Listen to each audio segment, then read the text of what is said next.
गहराई से इस झिल्ली को देख। इसके अंदर फैल रही द्रव जो फैल रही है सबसे घातक रोगजनकों में से एक का प्रतिनिधित्व करता है, जो आक्रामक रूप से मानव फेफड़ों और किडनीज को निशाना बनाता, अपने शिकारों को अंदर से घुटन में डालकर मार देता है और इसकी मृत्यु दर 50% तक हो सकती है। इस रोगजनक को सच में डरावना बनाने वाली बात यह है कि हमारे पास कोई भी चिकित्सा सुरक्षा कवच नहीं। दशकों के वैश्विक शोध के बावजूद कोई FDA या WHO द्वारा अनुमोदित टीका नहीं है और बिल्कुल भी सिद्ध एंटीवायरल इलाज नहीं है।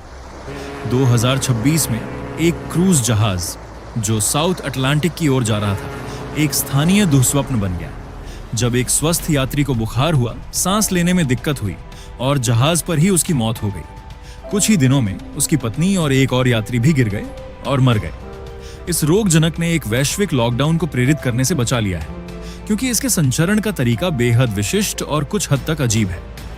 1950 के दशक के कोरियाई युद्ध के दौरान अमेरिकी सैनिकों की मार्च करते हुए इस तस्वीर में आप देख रहे हैं जब इस बीमारी ने पहली बार आधुनिक चिकित्सा का ध्यान आकर्षित किया था। संघर्ष के दौरान 3000 से अधिक स्वस्थ सैनिक अचानक गंभीर रूप से बीमार पड़ गए। शुरुआत भयानक थी। सैनिकों को तेज बुखार हुआ, उसके बाद आंतरिक रक्तस्राव और तेजी से किडनी फेल होने लगे। ये लक्षण इतने गंभीर थे कि सैन्य डॉक्टरों ने शुरू में एक नए रासायनिक हथियार की संभावना की जांच की। एक दक्षिण कोरियाई वायरोलॉजिस्ट जो यहां अपनी प्रयोगशाला में दिख रहे हैं ने लगभग 30 सालों तक लगे रहने के बाद आखिरकार इसका पता लगाया। उन्होंने इसे हंटा वायरस नाम दिया, हंटन नदी के नाम पर, जो संक्रमण क्षेत्रों से होकर गुजरती थी। लेकिन वायरस को नाम देने से केवल आधा पहेली हल हुई। चिकित्सा विज्ञान को अब पता था कि लोगों की जान क्या ले रही थी, लेकिन उन्हें अब भी नहीं पता था कि यह शारीरिक रूप से पीड़ितों तक कैसे पहुंच रही थी। उस रहस्य के हिस्से को सुलझाने में एक और दशक लगा। मई 1993 में अचानक मौतों का एक समूह नवाजो नेशन, जो अमेरिकी दक्षिण पश्चिम में है, में आया।